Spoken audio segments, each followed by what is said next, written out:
Hello, everyone. Welcome to Mecaniquesportive. I'm Nicola, and today I'm presenting the new Kia electric vehicle. 6 or electric vehicle, 6 in French or English. The fully electric car from Kia is built on the same platform as the Hyundai Ioniq 5 that we tested on the channel. So it's kind of its cousin. And as usual, we're going to look in detail at all the features of the car and we're going to test it on all types of roads. We're near Saint-Tropez in a beautiful area, about to test it on various small roads. Let's see how it goes. Today, this is the rear-wheel drive version. There's also an all-wheel drive option, and a slightly more powerful version is coming soon. But I'll tell you all about that in a moment. Let's get started. We'll begin with the exterior features, so let's start with the dimensions. The car's 4 meters 70 long, 1 meter 89 wide, and 1 meter 55 high, so it's kind of a mix between an SUV and a sedan. It's a little bit, a mix of everything. We'll see. Especially from the side, it's quite compact in height, but it's pretty long. This is a unique style that stands out on the roads because it's brand new. And people still look at us. Pretty similar when it comes to this paint, this matte color, like what we see a bit on the Ioniq 5, also this gray. I love the feel, look, and sound of it, how soft it is, and it really gives a different sensation compared to regular paint, at least this matte finish. It will be available in 10 colors. Today we have 19-inch rims, and you'll also be able to get 20-inch ones as an option. So next, when it comes to engines, we'll have a choice in this one. Today's model, then, is a two-wheel drive, which is a rear-wheel drive with 229 horsepower, and there's also an all-wheel drive version with 2 motors, so the same 2 motors which will produce 325 horsepower, and there will be a version which will be the Gran Turismo version. Today we have an even better, sportier version, which will have 585 horsepower. I don't know if you can imagine 585 horsepower in there. Electric cars often surprise people by quickly accelerating at the light. The all-wheel drive version reaches 600 Newton-meters of torque. Impressive and powerful. We'll try that tomorrow, so some of it will be in the video with the all-wheel drive version. A big advantage of this Kia electric vehicle, 6, is the 800-volt battery, which allows for much faster charging. The 800-volt battery has a capacity of 77.4 kilowatt-hours, which is quite large, and it promises more than 500 kilometers of range. So 528 kilometers of range. In reality, it will be more around 400, 450, and it holds up pretty well. It's promises too, so that's nice. The 528 in worldwide harmonized light vehicles test procedure. Driving in the city with this car in the right conditions, we can do it, thanks to the advantage of 800 volts. Few cars offer this. A Porsche Taycan or Audi e-tron cost much more, Ioniq 5. And this one, it's one of the rare cars that have this architecture. To be able to charge very quickly, it allows you to recharge about 100 kilometers of range in around 4 minutes and 30 seconds. That's convenient when you're short on time and just need a quick recharge. Or from 10 to 80% in just 18 minutes. Other cars take 30 to 40 minutes, but here it's 18, saving time bit by bit. Maybe one day it'll be just 5 minutes. I can't wait for that moment because then it will be truly interesting. As for the price, it will start at 47,990 euros. For the base version, so with rear-wheel drive and the first packs. As for the weight of this model, today, with rear-wheel drive, it's about 2,100 kilograms. It's a little heavier for the version with 2 motors. Now, at the front, take a look at the design of this car. Honestly, it doesn't leave you indifferent. For me, it's wow, the line here is very pronounced, especially with the matte finish. You can really see the contrast. You can really see the difference. The new logo, which has a small camera here, since we have a 360-degree camera around the vehicle, so it's not a real grille. It's just for looks since we don't need to let air in. License plate holder, parking sensors. Here, we also have shutters that are currently closed, but otherwise they open the same way with closed shutters. We gain in aerodynamics, which allows us to use less energy to gain overall. Sometimes I get 3 or 4 kilometers on a full tank, so it's always good.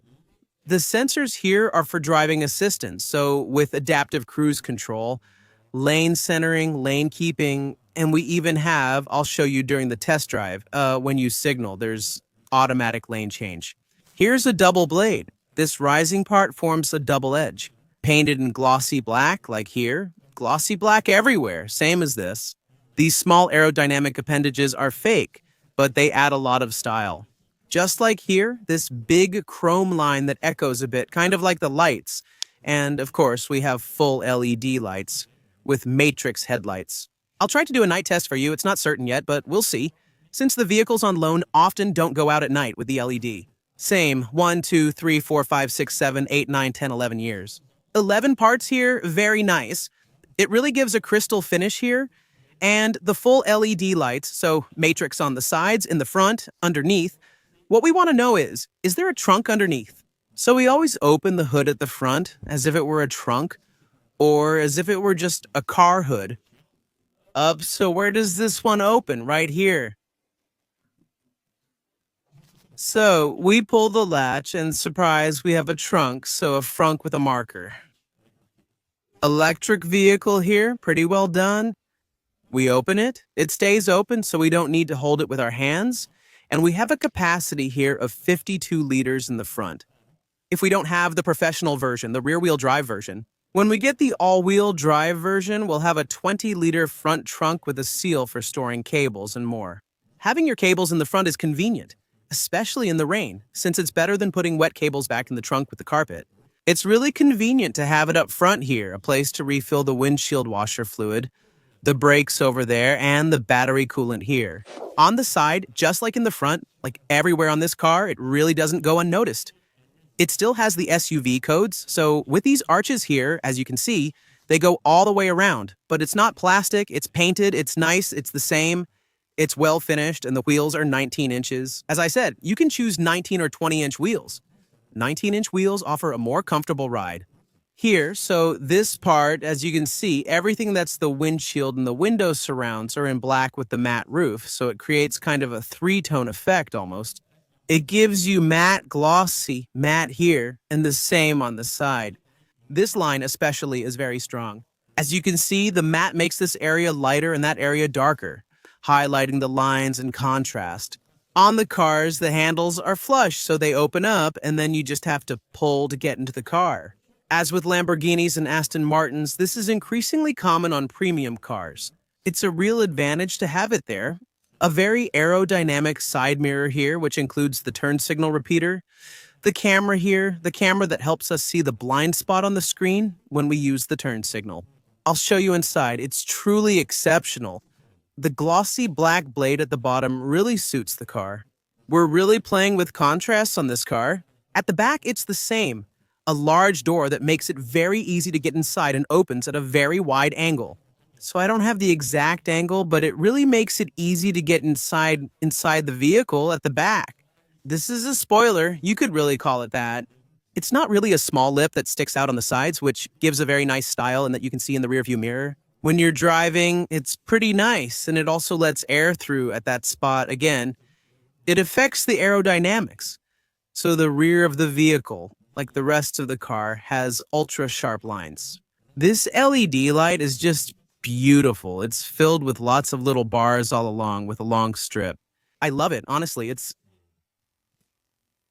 different. There are lots of little details. So, for example, it goes up to here and here, the little details. Here, actually, these are like little mirrors, lots of little ones, so where there are reflections. Even when you touch the texture, it feels like little pyramids. It's really the attention to detail on this car. It's everywhere, even inside. Honestly, it really looks to me like a very, very high-end car. We'll even see inside. There are plenty of things that are designed to be good, even if sometimes there are little things that could be improved. But for Kia, I think it's really wow. Here we have the hatch, it opens electrically, and here we have the charging port. For charging, you can recharge up to 11 kilowatts or on Unity chargers. So we're going to give it a little recharge. During this quick test, since we're probably not going to use a lot of battery, we can go up to 239 kilowatts of charging. That's impressive. As I said, it lets you go from 10 to 80% in 18 minutes. Another interesting feature is that with the adapter, you can use this car as a generator. You can power electricity when you go camping. You can even recharge another electric car. You have up to 3.6 kilowatts of output from the socket, so that means the battery can power an oven. For example, if you want to plug in your oven at home or your dishwasher, you can plug it in here if you want. While we're talking about that with the Unity charging stations. When you buy this electric vehicle 6, you get a 1-year subscription offered on the Unity network, which will allow you to charge at only 29 cents per minute. So that's actually pretty good for the first year, and then once you're done from here, it closes back up at the rear. So the new logo that we will now find on all new Kia models and everything that will be released. The model is the EV6 along with this trim. GT line, a large strip here, same thing, in a chrome finish that really goes all the way to the end over there. Camera here is very good quality, well done. Which nowadays, for me, is essential, and it really did the job. When it comes to the cameras, nothing to complain about. The plate fixed here, everything is painted, the back, no plastic. It's not low end, same thing.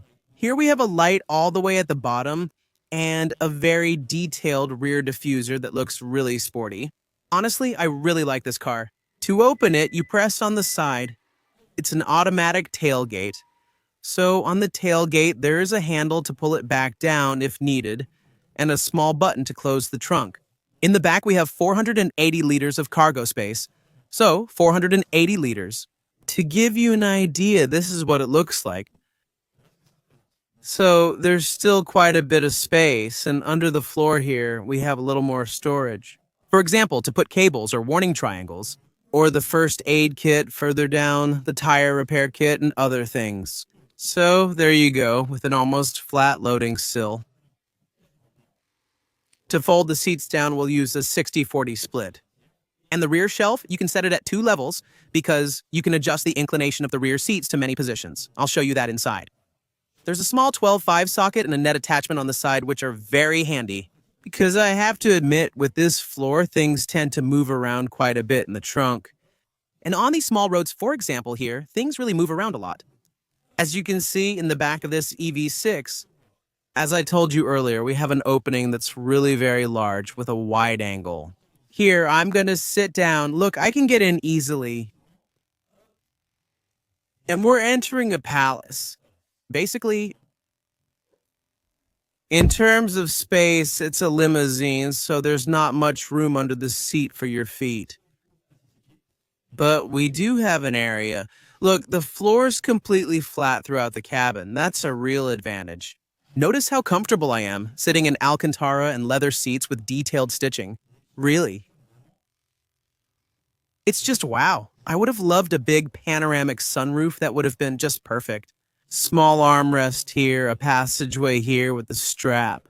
Comfortable armrest. Honestly, I'm still really comfortable. The seats recline, I can adjust them. Look, the recline I can get here, I can sleep right here. It's just great, and it's one of the cars with the most seat adjustments.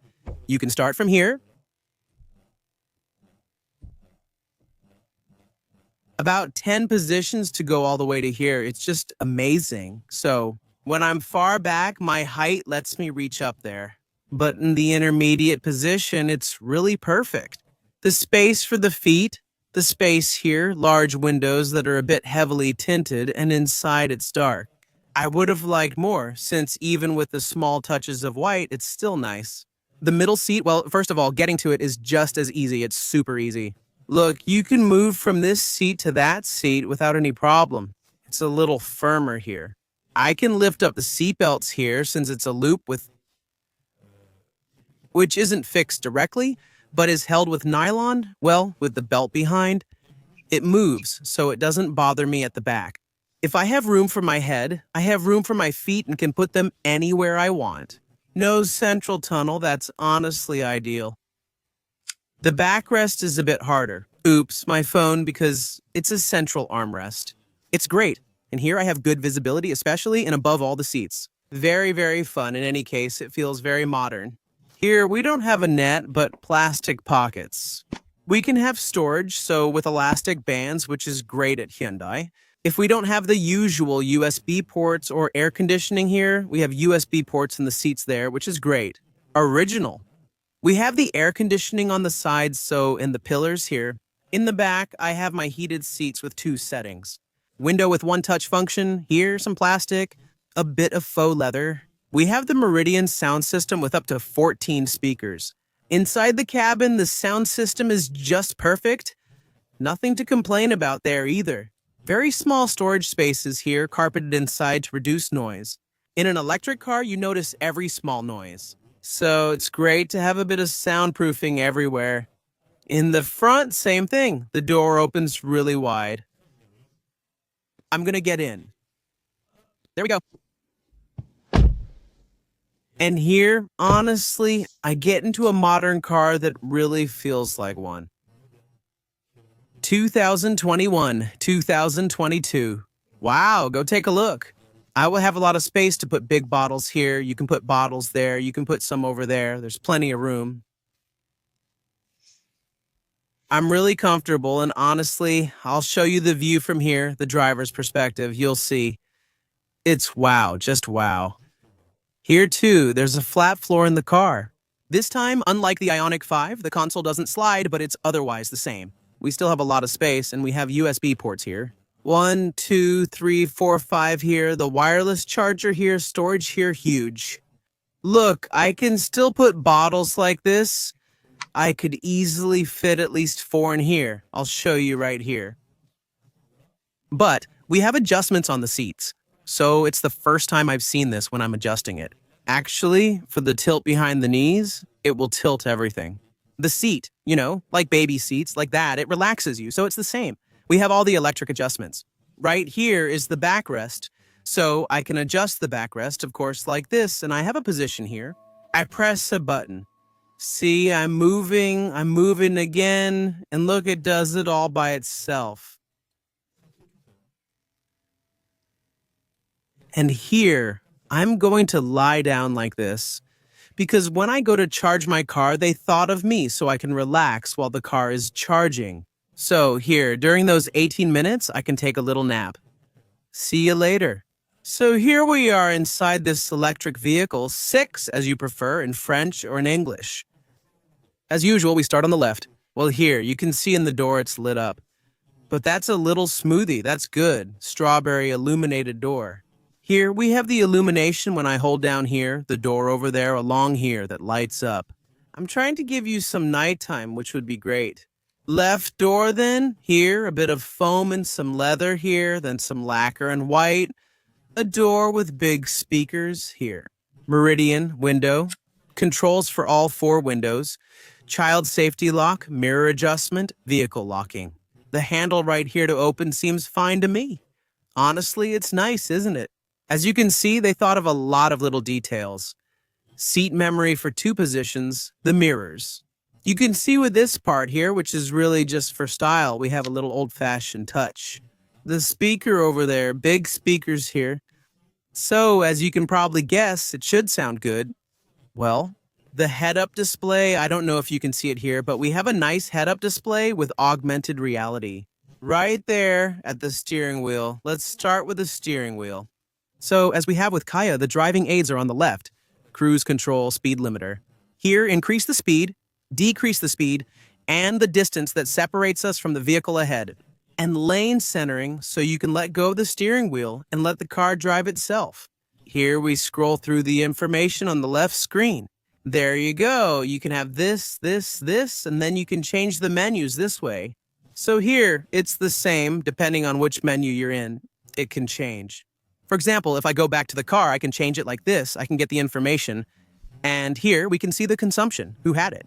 223 kilometers at an average of 18.9 kilowatt hours on the right.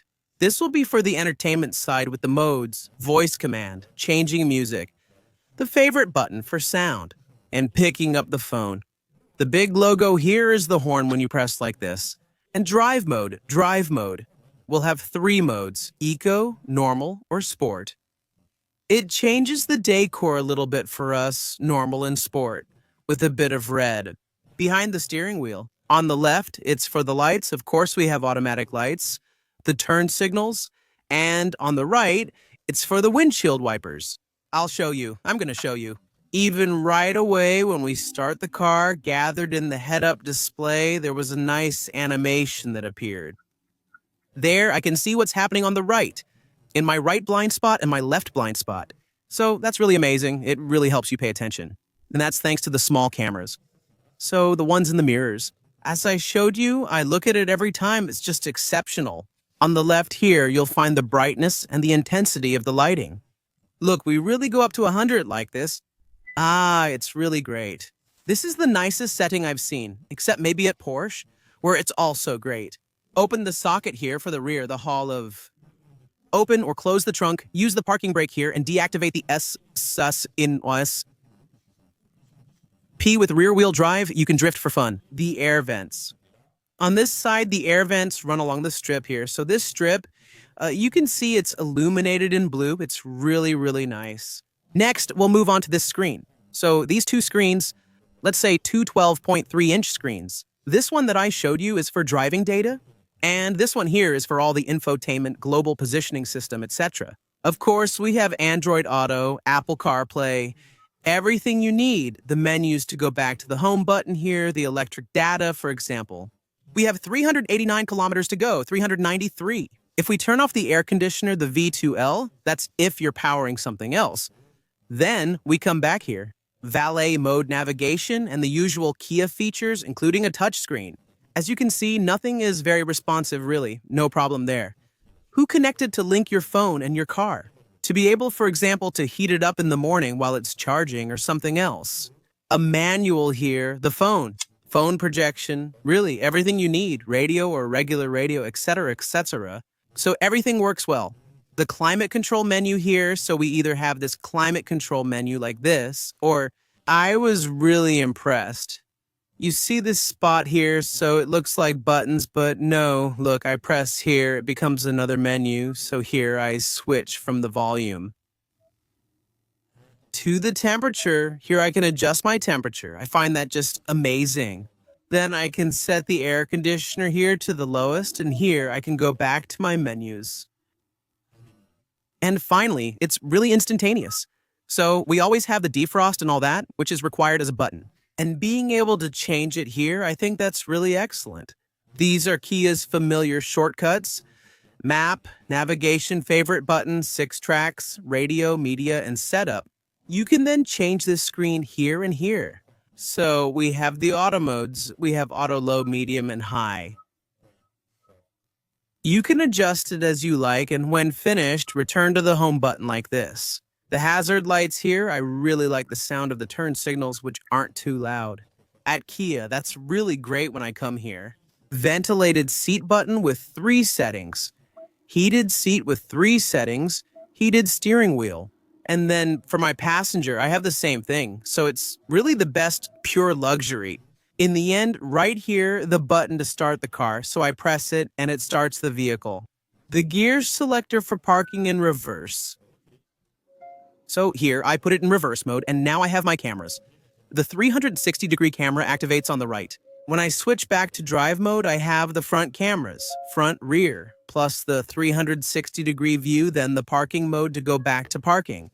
Here, I have the cameras that can be activated in this closed way as well. So it reactivates the cameras by pressing the button here, if I need it, without having put it in reverse. The auto hold, which allows me not to have to brake at a light when I'm stopped. But I have the I-pedal on this car. Didn't you talk about that? I'll be right back. The beeps, that's for the sound, and so the I-pedal. Thanks to the paddles here, I have several levels of regeneration. The I-pedal, so I pull my left paddle. That's it, but I-pedal, intelligent acceleration pedal. So I can stop completely using just the accelerator pedal without ever needing the brake pedal.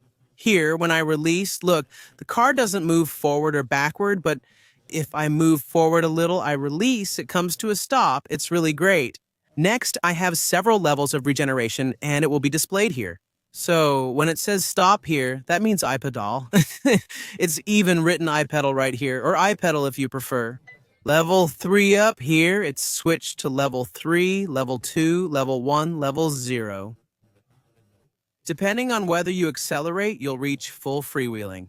So thanks to that parking, I put the induction charger back here with a button that grips, well, a texture that grips a bit. Double cup holder, that's the key. Look, you have what you need to start the car remotely and make it move forward and backward without being in the car. And on the side, you can open and close it. and open and close the trunk with the old button here. So double cup holder, a little extra storage here and there. Like I told you earlier, enough space to store at least 4 large bottles. At least it's really excellent. USB ports on the seats, as you can see here. So here we have USB ports on each seat. And look at the headrests, how they're designed. It's funny. It's really fun. I really like it. It's at least very original. Is it different from other cars? Today, the seats feature Alcantara with white stitching and perforations for ventilation and heating, offering top comfort. You don't slide around in them. You get good lateral support. It's Alcantara, so you don't slip at all.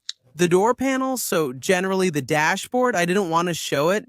So it's a kind of vinyl stuck onto the plastic, so it's hard, but it looks nice. Attention was paid to that. It's really a big plus. And up there, same thing. Plastic. And no, here, the big box. So with the screen that hides here for the head-up display that I have right there and the rear view mirror here.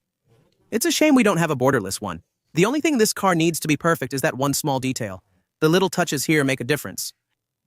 Touch controls for the lights, the Save Our Souls button that's right there, and here we have really, really big mirrors. Wow. I feel like I'm in the bathroom. I can see my whole face, which is rare since usually only your eyes are visible, but it's so big here. And there you go, you can turn the light on or off. Does it stay on? But it does stay on, so you have to remember to turn it off. But wow, all right, let's go. Time for the test.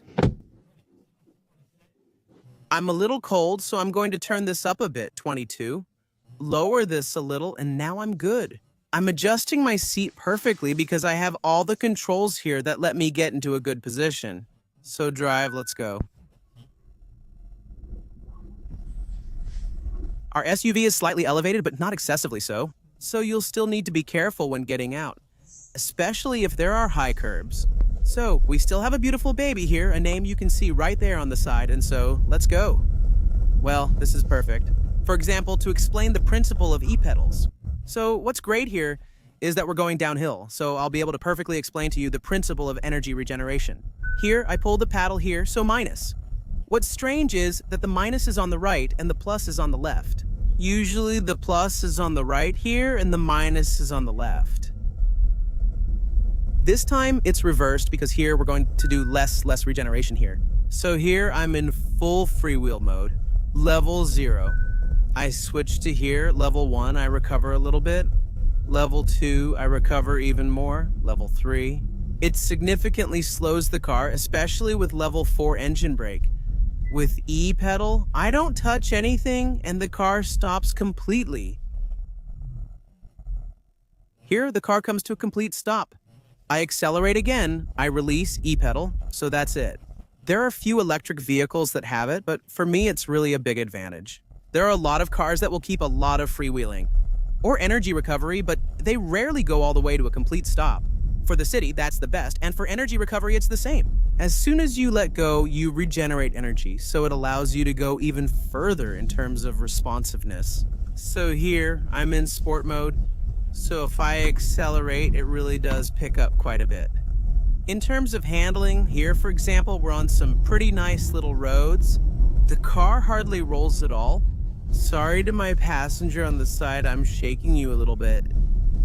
And in the end, the car's dynamic handling is really, really very good.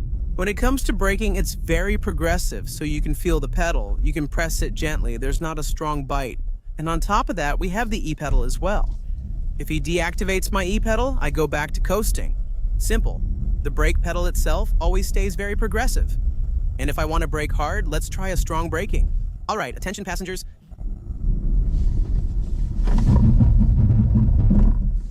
We still have 2 tons, but it brakes well, doesn't it? Absolutely, always. And here then, a tight hairpin. So you see, we still have a heavy car, but it handles itself well. The front end still remains quite precise.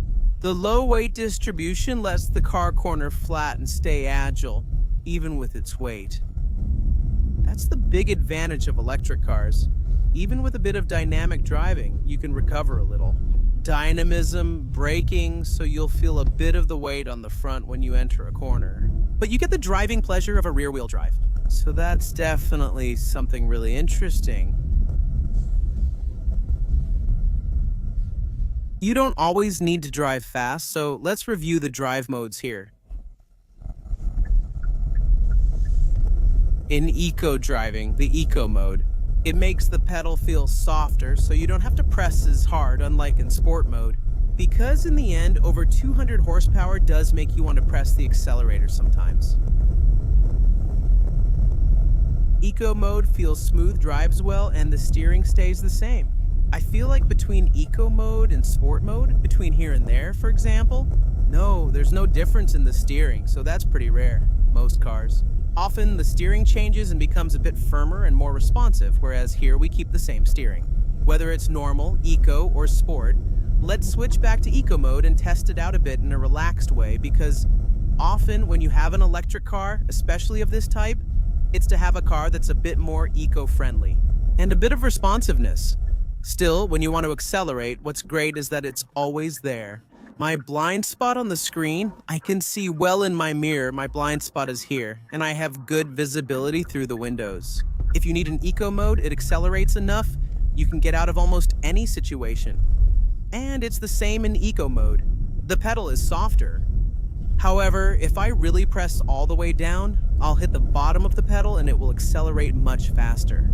Then I have all the driving aids, so what I love is the cruise control. I have a radar, it's perfect.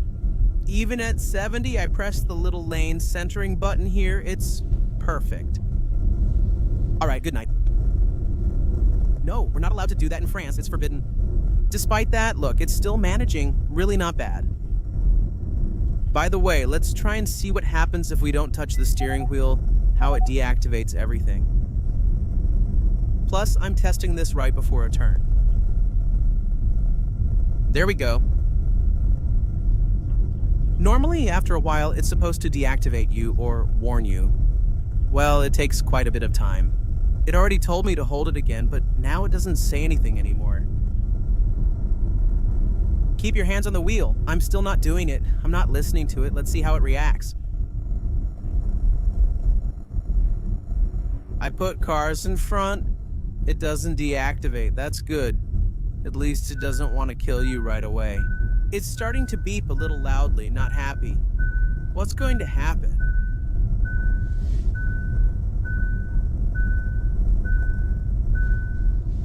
I'm actually pretty happy because it's not trying to kill me. It deactivates. Not stupidly or anything. It's actually pretty good at LFA. Lane keeping assist canceled. So that's it. It's canceled. Oh no, because after that, lane keeping comes back. So as long as there are lane markings, you won't die. If you're on the highway, you'll keep going until the toll booth. We saw that on Santa Fe as well. So basically, it's the same thing, but at least you won't die. Here, we're at 70 kilometers per hour. As you can hear and see, it's pretty quiet, it's pleasant. I'm comfortable in my seat. I'm well supported. I have good lateral support. They're firm but comfortable. Sometimes the beeps sound as soon as you touch or cross the line. 70 kilometers per hour, it's good. You can barely hear anything. Just a very light rolling noise, no wind noise or other trucks passing by. Let's see. It's still very well soundproofed, even compared to other cars. We're going to go up to 80, so I'm increasing by 10 at a time by holding down the control here. 80 kilometers per hour. We're starting to hear a little bit of wind noise. Still no engine noise, no whistling, no electric sounds. It's pleasant. All right, we took a short break, so we had about 70% left. So as you can see, for example, to get to 80%, it would only take us 4 minutes to go from 70 to 80%. We're still getting 132 kilowatts, so 70% is actually quite good. We're going to recharge very, very quickly, especially when we have very little battery left. The most interesting part is moving from 10 to 80%. That's when we'll achieve it. 18 minutes to go from 10 to 80%, where it will really make the biggest difference. As you can see, we did 197 kilometers. We had 69% battery left, and here's an average of 18.3 kilowatt hours per 100 kilometers. So far, pretty good. That gave us 487 kilometers. And so after doing 197, we still had 313 left. so that's pretty decent. A nice little stretch on the highway. I'm showing it to you from here since I only have one camera. So, drive. We just recharged. We're back on the road now with 90%. 90%. It shows me here 421 kilometers if I turn off the air conditioning. It shows me 441 kilometers, so exactly 91%. Up drive and we're off. We're going good to get back on a bit of highway. So, the people who make these Unity stations, didn't you think about big cars? Fortunately, we have an excellent camera. 360 degrees, very handy, but basically the cars that are here to get out. Here, you have to think a little more about the people who wrote the same thing. Here, it's very narrow. Come on, here we go again. Always in silence. What's going to be convenient with this car is merging onto the highway. It's fast, electric, it's powerful. Here, for example, we're at 50, and then it accelerates a bit, 110, 120, 130. That's good. So I merged properly onto the highway. The goal is to see a little bit how it handles things, so I turn all my driving aids back on. I reactivate the cruise control. When I set it to 130, the right speed, it'll do it automatically. What's also nice with this car is that, just like in an Ioniq 5 when you have all the driving aids, I turn on my right blinker, I let go of the steering wheel, and the car changes lanes automatically. It moves into the correct lane, so that's an assistance feature. Plus, for the highway, it only works on the highway. However, it won't work on small roads or two-lane roads. Only with cruise control at the correct indicated speed. And when everything is green up here, so with the steering wheel in green, the lane change in green, and the lane centering in green. It works every time. For example, with the right turn signal, it turns and goes. And look here, I can let go completely. It moves into this lane, and I just have to take over and keep my hands on the wheel to overtake. It's gonna be the same. So when there's a car in front, for example, a car, it tells me, it signals me with a sound. And for example here, so it knows it can go according to the display. Here in augmented reality, it changes lanes and it's the same. So it comes back. It's really not bad. And then having everything, it's for driving. It's really practical. So same thing. When there's a slowdown in the wind, it automatically slows down and accelerates in terms of consumption. On the highway, what you need to know is that, of course, on the highway at 130 km per hour, it's going to consume a lot more than if you were on smaller roads. This time, we won't reach 500 kilometers on the highway. At 130, we'll get closer to 300. All the time, but as you can hear, it's the same. It's still well soundproofed. You can barely hear a rolling noise and the wind noise at the windshield. It's very pleasant. You hardly see anything, and it's well soundproofed from the outside. The environment, because there are trucks and other vehicles passing by. And as for the noise, it's just a little bit around the windows, on the sides, but it's very slight. Honestly, not much to say. And when you slow down, you can either brake or use the e-pedal, which will recover energy each time as well, so it recovers more and more depending on how much you pull the paddle here. Well, as usual, roundabout test. Let's see how it goes. We're near Saint-Tropez at a small roundabout with some traffic. These aren't the glass roundabouts we have back home, so we're turning with lane keeping here, as you can see, and I'm not going very fast. It's pretty good, so since it's Alcantara, you don't slip like you do with leather. The gentleman in front took the wrong road. And if we pick up the pace a little, every time I want to go a bit faster, someone comes in here. So let's pick up the pace a bit more. You see, it's super simple. We make the tires squeal a bit, and since the center of gravity is really low, we have a good weight distribution. So the tires don't squeal too much. It's a safe car, but if you speed up, it might drift a bit. There's no major understeer or oversteer. This car doesn't scare me. So here, for example, I'm driving over some small manhole covers. It absorbs them well. I only noticed it on small speed bumps, where it's really thin. The car bounces a little bit, but on the roads, even when they were pretty rough, I didn't necessarily say, but even when we were driving at a pretty brisk pace on small country roads, it was still quite comfortable. And as people often say, a comfortable car tends to roll. And it's true that with this one, well, there's very little roll. As we saw earlier, when it comes to comfort, there are several things that contribute to it, like noise, for example. And then the suspension and the seats. Since the seats are quite firm, it means the suspension still does a pretty good job because sometimes there are seats that are very, very comfortable. That means that here, even if the suspension doesn't do its job as well, the seats will compensate a little, whereas here, since they're quite firm, the suspension does its job well. So, a little speed bump, the pedals, I let go, and it slows down on its own. On the other hand, we can see that here we have a car that's still quite firm. It almost feels a bit like a German car. The suspension is both comfortable and firm. I don't know if you see what I mean, but there you go. I'm giving you a little night tour so the doors turn off, and when you get inside, you can see on the floor there are LEDs right there. And when I get in and sit down, there I have white lighting here, and when I want to start, it's back. In the doors, as you saw there, in the back it's the same. We also have LED lights in the doors, in the storage compartments also in the back, and I'm going to start it up.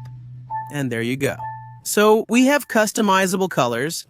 I have the head-up display that also works, so you might be able to see it better at night than during the day.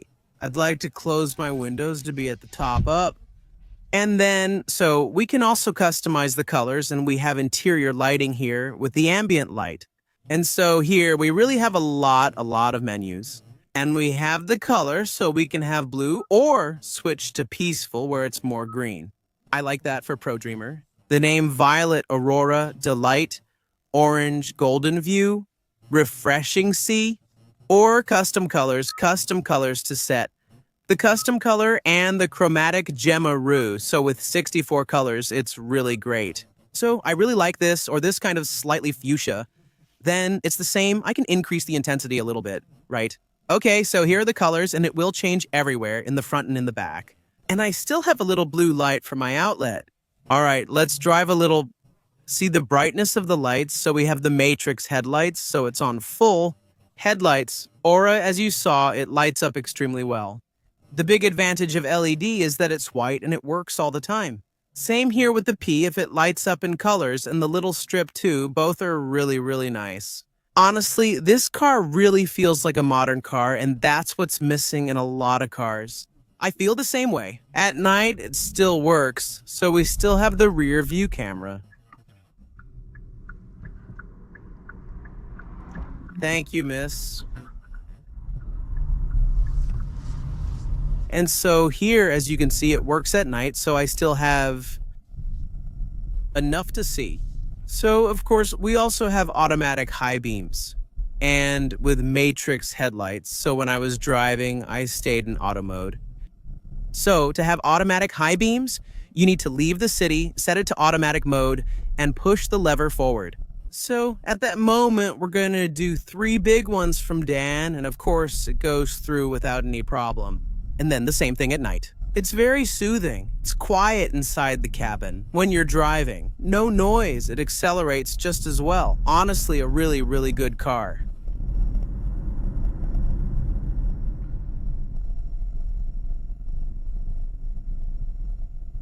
Here we go again. Today, I have the all-wheel drive version, so already the all-wheel drive version. I know the battery is in the middle on the screen with 1 motor in front and 1 in back. And the distribution I'll have on the front, rear, and each wheel. So this time, we have a lot more horsepower, 325 horsepower instead of the 229 we had yesterday. So it should have a bit more traction. And so front and rear motor, the battery, exactly the same in terms of range as announced in Worldwide Harmonized Light Vehicles Test Procedure. 508, I think, or 509. That's 20 kilometers less than the single motor version. So the difference isn't significant. And what's nice is that you can switch it to either 2-wheel drive or 4-wheel drive, so in the drive modes. Here I still have Eco, Normal, and Sport. We even pressed for Snow. Holding it down for a while switches me to Snow. So you have all-wheel drive, but with a bit of torque delay so it doesn't take off too hard. The all-wheel drive version can automatically switch to 2-wheel drive. For example, I'm in Eco mode, driving calmly. The goal isn't to use maximum energy. We're arriving in Saint-Tropez, it's funny. The little sign next to it meant it was just a very big speed bump. You can feel that the car is comfortable, even if you go a bit fast, so it's the same as always. You'll feel bump, bump, bump. You can tell the suspension is still very comfortable. Four-wheel drive, two-wheel drive. It doesn't change the suspension. For example, my graph shows that when I drive calmly, I'm in two-wheel drive, but that changes if I press hard. Ah, no, it always stays in rear-wheel drive. So right now, I'm still in eco mode. In eco mode, I'm always in rear-wheel drive. I'll switch to normal. In normal mode, I'm still in rear-wheel drive, except. However, when I press all the way down. Now, I'm going to switch to four-wheel drive. And if I switch to sport mode keeps me in permanent four-wheel drive. And the snow mode, so there's a snow mode when you hold down the drive mode button. I'm waiting for the graphics to come back. And it's the same. In snow mode, I still have permanent four-wheel drive. And most importantly, it limits the torque a bit, which is what a snow mode does. They shouldn't have too much power, especially with electric. You can quickly end up sliding or doing some figure skating. So here I tried out the sport mode a little bit. To always have all-wheel drive and therefore all the power, we get a bit more. 600 Newton meters of torque with all-wheel drive. Now that's starting to get interesting. 600 Newton meters, that's the equivalent of a Lamborghini Huracan. I think I love electricity for that. It's really crazy every time. Or full throttle at least.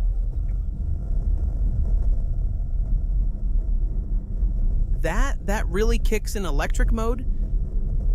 So four-wheel drive? I love it. So just like the other version, I can put myself in e-pedal mode. I can set the different levels of regeneration. Have regeneration every time I release. It's the same for the front axle. We still have a car that looks dynamic, so at first in the center, there you go. We have a neutral point, so the car still moves, but it's really very smooth at the beginning. On the other hand, as soon as you push a little more, you feel that the car is quite agile, and the fact that it has precisely a very low center of gravity. That allows the car to have very little body roll, and when it does roll a bit, it leans into it and always keeps that dynamic feel. There's no one here. For example, I'm gonna stop, so with the e-pedal, it brings the car to a stop by itself, and again, it's not too abrupt. An acceleration. Wow. I'm already at 100.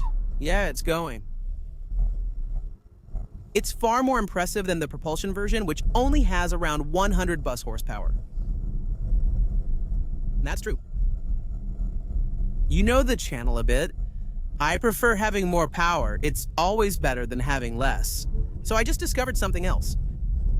When I'm in e-pedal mode, it shows me even in eco mode that the front is still working a little bit.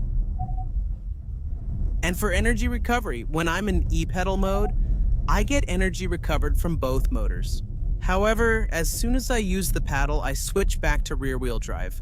So when I'm in eco mode, e-pedal. Both motors are working. Interesting, let's test that with the all-wheel drive, so the small roundabout. How does it turn out?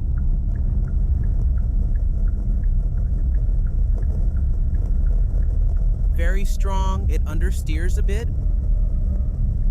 The rear doesn't come around more. Even under braking, it stays very stable. Honestly, there's a bit of understeer, but really, it's...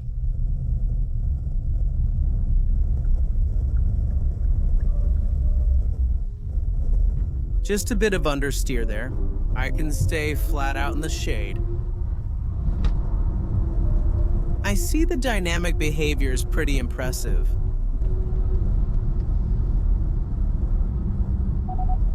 Honestly, it's very stable, like I said. Even with the one from yesterday, which was more like a rear-wheel drive, you really don't get scared. A friend in an electric vehicle 6.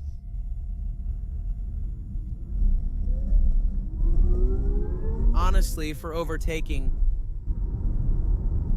I would recommend this version because in the end, it doesn't use much more if you use it in eco mode, honestly.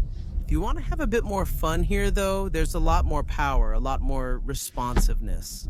Well, honestly, I admit, we don't really need it, but it's still quite a treat. So, normally, we're supposed to be able to get the car out of here, because, well, I'm a bit too wide, I won't be able to get in here. It's not convenient to get in there. So I start the car, I put it to the side, I do it remotely, and then when I move forward. Okay, so now, it just started with the key. And then, so now I can make it so that even though there's no one in the vehicle, the car moves forward. But look, there's really no one in the car. It's moving forward slowly to get out of its parking spot. It's moving forward, and look, there's really no one inside. It moves forward about the length of a car, so it stays on and stops there. So you'll tell me if someone walks behind it, look, it stops by itself before it touches me, so it works pretty well. Now I'm going to want to drive. I'm in a parking lot. I'm not very good at maneuvering. I keep pressing the camera here, which will automatically search for a parking spot for me. There, for example, there's one. I want the car to park here, so how is it going to work? I move forward, up. It found me a parking spot, so set the parking mode. I want it to park here. I want remote parking, so I select remote. If fastened, the driver's seatbelt, get out of the vehicle with the key and close the doors, then hold down the parking button on the key. So I get out of the vehicle, I take the key with me here, so I put the seatbelt back on.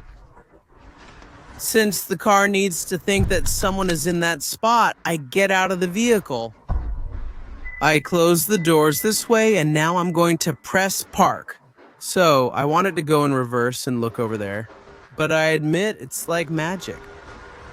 The car is going to park itself, taking its environment into account, so there are cars behind. As you can see, I'm following it. Its turn signal stays on, and it won't damage the car behind. Over there, it's braking. So there are all the sensors, cameras, and so on. It's actually handling the maneuver pretty well. It's doing about what I would have done. It's taking its time. It's doing things right. Look, there's really still nobody inside. I can walk around it. You always have to keep pressing the reverse button on the key, though. And so it will park itself. All right, so what do we think about this electric vehicle? 6. It's really nice in terms of design. It's unusual, I like it when it's unique, and in terms of driving, it's really good. Chassis with the batteries positioned really low, it's got a very good base chassis. There's enough power available if you want more. All-wheel drive version. If you want more range and don't necessarily need a lot of power, this rear-wheel drive version will be more than enough. If you want a lot more.